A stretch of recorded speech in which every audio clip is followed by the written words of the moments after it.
Hello everyone, I'm Dr. Darsh Shah. And I'm Dr. Altamash Raja. And welcome to Medicine Redefined, a podcast where we will explore the often overlooked but necessary components of health, what we consider to be the fundamentals. We will investigate topics and practices that can give you and your patients the best chance to optimize a healthy lifestyle. It's time to move the needle forward and put the health back in healthcare. Welcome to an episode of The Progress Note. In medicine, the Progress Note is a medical record that documents a patient's clinical status or achievements during their care. It typically consists of four components: the subjective data, the objective data, the assessment, and lastly, the plan. It essentially is a systematic review in a point of time. Our goals with these episodes are to highlight mainstream practices, take a deeper dive, and approach polarized topics with nuance. While advancement is always happening in medicine, rethinking data as well as our beliefs is a rare occurrence. Join us as we continue to make progress, hold ourselves accountable, and redefine medicine. Hola, mis amigos. It's Dr. Darsh. I quickly wanted to remind you all about our friends at Common Ground International. Now, in the last few episodes, we mentioned that you could join the free masterclass. However, sign up for that has closed. But you can still become proficient in Spanish. You can still help our communities, and you can break down the barriers with your Spanish-speaking patients by joining the Mastering Medical Spanish course. Now, you get 15% off of this course by using the code REDEFINED15. Again, that's REDEFINED15. So make sure to go to Common Ground International's website at commongroundinternational.com. Make sure to find the Mastering Medical Spanish course, and you'll be well on your way to connecting with your patients and learning medical Spanish. All right, it's time to get on to this progress note where Altamash and I break down our approaches when it comes to working out and traveling. Enjoy. We are doing our second progress note here. Altamash, how you been, man? Doing great, man. How are you? I'm doing all right, surviving, and excited to do a progress note. I'm really liking this idea. So I think there's a lot of cool things that, we can learn from each other, but also that the audience can learn from us and kind of what we know about specific topics. So let's get into it. So for this progress note, we're going to be talking about how we approach the idea of working out especially when we're traveling, right? So whether it's for vacation, whether it's just for the weekend, what is our specific approach and how do we go about it? So how do you want to take this off? Yeah, just to, I think just to kind of recap for those who are tuning in for the first time to this, we talked a little bit about on the previous progress note and what this new initiative is. And on the previous one, we kind of took somewhat of a polarizing topic, quote unquote, and broke it down and hopefully added some nuance to it. Of course, you can only do so much in 40 minutes and 45 minutes, and our understanding is limited too. But this one is going to be much more of an upload into how our thought process has evolved and our current practices, which is the purpose of another progress note. And so this one is going to be fun because, again, both of us share a tremendous passion for this, as we do with many of the other healthcare practices, but exercise in particular. And I thought, the nerd in me can't let you go on this, I thought that before we do that, I know we're going to try to keep it short, I came across a paper recently. Actually, Brad Schoenfield had shared it on Instagram, and I thought this was really interesting because it was just published, I want to say a couple of weeks ago, in the Biological Research for Nursing. And the title of the paper is A Systematic Review and Meta-Analysis for Resistance Training on Quality of Life, Depression, Muscle Strength, and Functional Exercise Capacity in Older Adults age 60 or over. And he just pushed to the conclusion, which was promising. So of course it grabbed my attention. But if there was one message we got across last time is you can't just read the abstract, can't read the conclusion, you got to read the paper. But quite honestly, this was interesting. So just briefly touching on it for the sake of time, we've talked at length about the importance of exercise in your early, really at any point in lifespan, of course, right? But most recently talking with Dr. Joseph Antoon about how important it is to preserve muscle, right? And so as you get later in those years, to prevent disability, mitigate the risk of injuries and all that kind of stuff, and really reduce the risk of mortality overall. And so this paper, their objective was to assess the impact of resistance training, on quality of life, depression, muscle strength, and functional exercise capacity, which they measured by the 6-minute walk test for adults over 6 years of age. They really looked at purely randomized controlled trials, and also they had these trials had to have outcomes from a randomized control, as it suggests, but they had to be pre-test to post-test design. So like something that you can't move the goalpost like we talked about. And all the participants were greater than 6 years of age. And the trials had to be at least 4 weeks. So I think they actually, when I looked at the data, it was anywhere from 4 weeks to 32 weeks. So there was relatively long, right? The primary outcome measures that they looked at was health-related quality of life measured by various different scales. I won't get into that now, but we'll link it in the show notes. But they also looked at some secondary outcomes such as depression, muscle strength, and functional capacity, as I mentioned earlier. Well, what did they find? So here's what was interesting. I mean, the overall analysis demonstrated that resistance training compared with the control groups amongst all the randomized control trials I looked at, significantly improved some of the subscales of quality of life. So again, different studies use different subscales, and the ones that did get better were statistically and clinically significant were, physical functioning, mental health, bodily pain. Again, this is kind of the threshold where you experience pain, general health, social functioning, and the mental component score. But there were some things like vitality, which at least the authors described as energy and fatigue levels, that didn't really seem to get better. And also the physical component score remained unchanged. So, I thought that overall this was interesting. It's just another check mark for why it's important to exercise. Again, the population is very specific. We're talking about folks 60 and greater, but there's no reason to believe why this isn't applicable to really at any age bracket, mostly. So I thought that was a good way to start off, and it was a neat paper and something that I just recently read, and I wanted to share with you, man. Yeah, absolutely, man. That's super cool because we know, we're always talking about the pillars of longevity and also just like lifespan and health, and exercise obviously is one of them, but it goes to show, and I think, we always reference Peter Attia. He talks about how exercise is like probably the most important lever out of all of those, right? In terms of getting the best lab results, right? Improving your overall health and improving longevity and health span. So super fascinating. And so let's transition into our approach now, right? When we talk about traveling, how we approach working out. And so for me, subjectively, we'll try to keep this in kind of the also subjective, objective assessment plan layout here is, for me, like you mentioned in the beginning, we are workout junkies. Like for me, I wake up and the first thing I think about is, when am I working out? How am I doing it? Actually, it's not even when I wake up. Probably the night before, I'm already planning the next day's workout in terms of when am I doing it? And everything else I do is going to be surrounding that. So that's how much of a neurotic workout fitness junkie I am. So you can imagine when it comes to traveling, it's obviously on my mind. And it has been for a long time. And I'll also tell you that I am a travel junkie as well. My wife and I try to go international at least 2 to 4 times a year. We're always visiting friends at different states and cities on the weekend. So traveling's in our blood. And so, prior, when I would probably say even a year or two ago, I would always try to bring like my gym shorts and a tank, thinking that I was going to wake up at 8 a.m. on a Saturday, traveling late on a Friday night and going out for a workout, especially when visiting friends. I've come now to realize that I don't need to be so neurotic, and having a Whoop has actually really helped, right? Being able to track my sleep score, my HRV, and essentially my strain has really opened up my eyes to saying, hey, am I just overstraining right now? Waking up on a Saturday after having a few drinks with buddies on a Friday. So that's kind of where I am now, is that I don't necessarily prioritize it as heavy whenever I'm traveling. And I can get into my different approaches as well, but I'd love to hear your approach, Elise. Yeah, no, it's interesting how we've both come to the same realization over time. As much as, so it's going to be a bit weird because I set the stage about sharing a study that talks about the importance of exercise as we age and really amongst multiple different domains, right? And so at the same time, I think that my neurosis has also calmed down a bit over the past couple of years.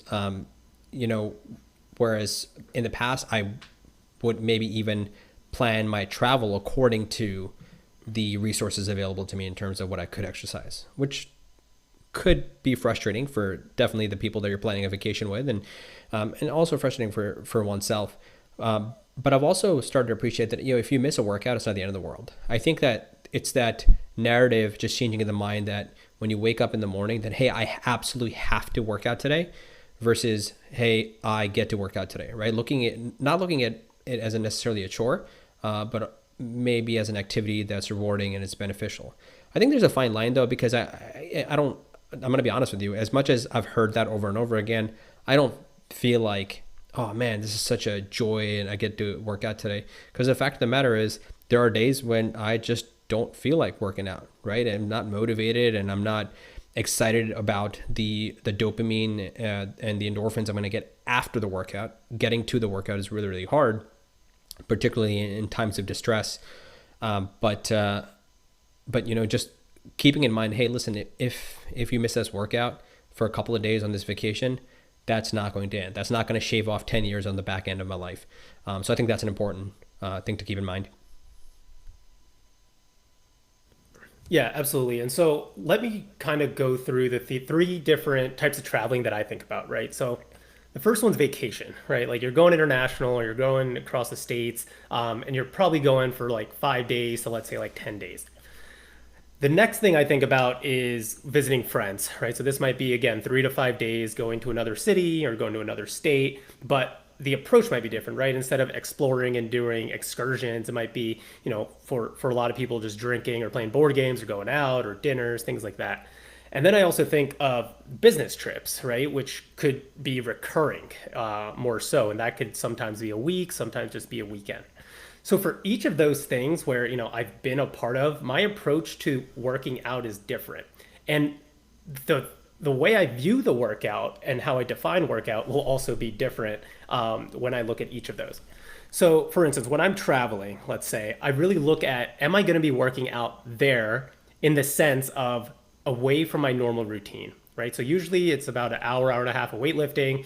When I'm here back home, I'll do, some zone 2 for 30, 40 minutes. So aside from that, is there any other component in my trip where I will be working out? That could be include stairs, walking, it could be hiking, it could be skiing, it could be any of those excursions. And so that's the first thing I look at. And if I'm already checking those boxes, working out is now lower on my list in terms of my definition that I usually use. So recently went to Austria last year, did 2 days of skiing. I was like, you know what? That's my workout. That's enough quads on the Alps. Went to Italy, Positano, and so many stairs. And I'm like, you know what? It's 95 degrees outside. I'm sweating. This is already going to be a workout for me. The other thing I look at when I'm traveling is, am I going to be drinking? Am I going to be eating? Am I going to be up late? So knowing that my HRV, heart rate variability, is already going to be on the lower side. It just will, especially with the jet lag of traveling and all that stuff. And there's a guy, Alan Cousins, on Twitter who's like an HRV expert. And he actually talks about how if your HRV is low for 3-4 days, it is essentially pointless to get a workout in because your body will just not bounce back and get its normal response. Now, I would love to look at the papers, love to look at kind of what he's citing, but this is kind of just a Twitter thread that he put out there. So just putting that in people's ears. So that's kind of the way I look at international travels. Secondly, if I talk about going to visit buddies and friends, I used to bring my tank and shorts and try to wake up, but I realized it's just impossible, right? I mean, I'd rather take that time to actually spend quality time with my friends, with my family, rather than focusing on a workout. And honestly, when it comes to traveling in general, I'm very much more focused on nutrition, because I feel like I can get a heavier workout in those couple days prior to when I'm actually traveling so that those effects can maybe carry over.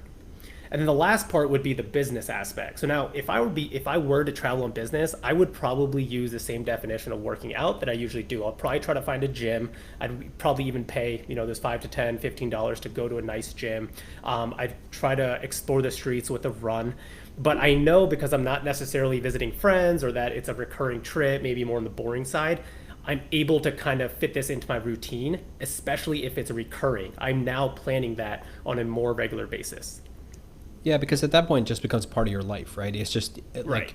there, for instance, we talk about snowbirds all the time who spend a designated amount of time in whatever, we're in the Northeast here, and then they go to Southeast. And so, if you have two homes, or if you're a recurring trip, like for me, I'm visiting family on the weekends and stuff. So I'm lucky enough to be able to join multiple gyms and pay for the memberships and say, okay, because again, it's a priority for me. It's important. I think, hearing your approach to it, it seems somewhat similar. I think for me, it's much the same. It's step one is really determining if I'm gonna stick with the plan that I have, the training plan that I have, or am I going to veer off? And so what that means to me is that if I haven't had a quote unquote layoff for a long time, right? If I've been consistent week in and week out, and I haven't taken just a week off here, a couple of days off here, then maybe this is a great opportunity to do that, right? It certainly decreases the stress tremendously of finding the appropriate gym or finding the time if it's a activities packed vacation to be able to fit that in. So that's step one. If that's not the case, then it's really all about planning. And so again, question one's going to be, if I'm working out, am I going to stick with my current training regimen? So I have a coach, I have a program that I stick with, pretty closely. And if I'm traveling somewhere or if I'm going for the weekend and I want to go work out at a gym, well, what if some exercise is planned and they don't have the appropriate equipment, right? For instance, if I need to do safety squat bar that day, or if I need to do two, hex bar deadlifts or trap bar deadlifts, and they don't have those resources, what will I do? Will I just skip the workout altogether? Will I modify the lifts? And luckily there is some background with, program exercise selection and program development. And so, I can work around that. But, these are the questions that people need to think about when they're making those decisions. But that brings me to the other point, right? And you do have to research in advance. You have to maybe look at the gym. Maybe you need to find out, maybe you need to call the gym. You also need to find out how much will it cost. Do they have free guest pass? Because I don't want to pay for a day. Usually they'll charge an astronomical amount. Like a monthly fee might be like $25 or $50, and they'll say, yeah, the 1 day pass is $40, which economically I'm not really sure how that adds up. But so maybe you can do a free guest pass or something like that. I do want to say something about that though. I used to do that a lot. I've done that less now because specifically some gyms, I'm not going to put them on there. When you go to a guest pass, you have to spend 35 minutes talking to the sales rep up front, and it just doesn't seem like an efficient way to waste my time. So that is the workout. Yeah, that is exactly. So at some point, I'm just like, I think I might have heard Tim Ferriss talk about this the very first time, or maybe John Romanello was saying, hey, it's worth it to find a good gym, pay $20 for the day, if it is that much, and then just get the good workout in, right? Again, the return on investment is high from multiple aspects. So. Yeah, let me add too, right, to the point of not having the equipment necessary, right? Nothing makes my blood boil more than like a very shitty hotel gym. Like I'll walk in there and I'll be like, really? You go up to 20-pound dumbbells and you have an old treadmill from like the 90s? Oh man, that makes me so frustrated. But I recently came across this post from Michael Easter, right, the author of The Comfort Crisis, who hopefully we can get on here on the podcast at some point in the future. And he says, when you're at the hotel, one of the best things you can do is just farmer carries on a treadmill. Right? You're going to find a set of dumbbells. You give 20 pounds each hand if you need, even lighter, and just walk for like 2 miles. You do that for 20 minutes. I mean, that's a pretty good workout, right? Almost comparable to rucking or, hiking. So that's like where my mind is now in the future, that when I go to these places and the hotel gym's not that great, that's probably the workout I'm going to do, because I don't like to stray away from my programs either, which leads me to my next point. So when I think about international travels, I actually think of those, the gaps between those from one to the other. So let's say from January to March or April, I'll use that as a phase. I'll take from January to March and use that as either like a bulking or cutting, and try to fit a specific workout program in there, so that I now know when I'm going on my international trip, hey, I'm done with this phase. I can take a week off completely and then come back and start something new. And that's really been nice for my mindset as well, because it's not making me constantly think about, wait, oh man, I'm on week 4 right now out of this 10 week and I'm missing out a week. And, it can definitely mess with your head, especially with people like us. So, Yeah, I'm glad you brought that up. But I think at the same time, though, to your point about hotels and not having the appropriate amount of weight or whatever, and I realize we sound like snobs here, exercise snobs, and that's fine. I'm cool with that. But sometimes you gotta make the best of what you have, and that's where it's important to either have a basic understanding of how to structure exercises, and hopefully we've talked about that a little bit in the past, or follow somebody who is. I mean, today there's no shortage of amazing information out there. Doesn't matter which platform, whether it's YouTube or social media, and really anywhere you can get good information if you just follow the right people. You don't want to find the Bozu ball and try to do squats on that with a dumbbell. Maybe that's not the best resource. But a lot of great things you could do. The other thing is sometimes I'll travel with something that can apply external resistance, right? So maybe a resistant band, like a mini band, which can easily be tucked into a backpack, or maybe a couple of bands like that, and you can kind of anchor that around a piece of equipment or a door handle or something, and really do tremendous amounts of things with that. I also have something called a jungle gym, no affiliation, which is kind of like a TRX, although they turn independently into rings, and so you can do a ton of great body weight variations with that, which I really, really like. And I've had this piece of equipment for like a decade now for $80, and it's still holding up strong. You can also hook it over like a door and do in your hotel room. And so there are a lot of different opportunities. It's just really about what's the objective, how are you going to approach it, how much time do you have, and how do you feel? And so I think ultimately, coming back full circle to your first point, sometimes it's just good to just stay active, right? I think training is one thing, and just staying active and getting exercise. I think ultimately, if there's something we've talked about time and time again, as much as structured exercise is awesome and it's important and it's necessary, getting some activity is better than getting no activity, right? We don't want perfect to be the enemy of good, and good is sometimes all we need. So let me add some other things here that you can easily put into a backpack. So a lacrosse ball, right? So to roll out your feet, to roll out your back. When you're at the airport and you're waiting 3 hours for your flight, well, instead of a workout, hey, let's focus on stretching, mobilization.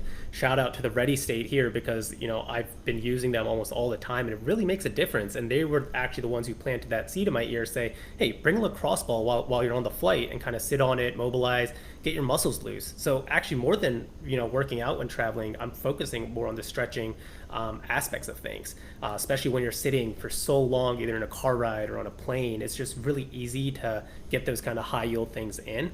So those are kind of the things that I bring along with me when I'm traveling. And then, like you said, activity is most important, right? And, my parents are getting up in age, my in-laws are getting up in age, and, they haven't seen like a lot of the world, like Positano, for example, or Greece, which I'm going to in a couple weeks. But people need to realize if these things are on their bucket list internationally, a lot of these things require a lot of walking, a lot of stairs, right? You can't do Positano if you're 80 and obese and not in good shape. It's an amazing place to see. I hope everyone in the world gets to see it at least once or twice and go back, but you have to be in shape in order to see that, right? You look at Machu Picchu, you look at the things that you see on social media or Instagram, people are like, wow, like I would love to go back to this place again because it's just so majestic. You got to start working out now, right? It's not even about a question of a workout when you're traveling at this point. It's about working out so that you can travel. Yeah, I love that. I mean, you need to have a requisite level of fitness so you can enjoy some of the quote unquote finer things, if you will, right? Exercise and fitness does seem to open a lot of doors, is kind of what you're talking about. And I mean, we find that to be true. We find that to be true with our patients. And really can't say enough good things about it, man. And so hopefully we were able to kind of take it from both approaches. I know we started off saying, hey, this is not the end of the world if you don't exercise, but hopefully we're going to finish on a positive note and say, get structured or unstructured exercise wherever you can, unless not doing it is in your best interest, and only one person can determine that. So I don't really know if there's a clear message in there, but like many of other conversations, there is no it's all gray. Bottom line. It's all about the context, right? So yes, sir. In the end, come up with your own plan, see what you can do, and like you said, try to fit it in where it deems fit. So I think we'll leave it at that. Sweet deal, man. What we're going to do is I think we'll link to some of those the tools that we mentioned. I know that, and if anything else comes to mind before this actually gets published, we'll kind of link in the show notes too, that things that have been beneficial for us during our travel, that are non-obtrusive to a person traveling. We'll put that in. I'm gonna put links of places to visit so that people can get motivated to exercise, to go. I like check that. these out. All right, man. All right, guys. Until next time. Yep. All right.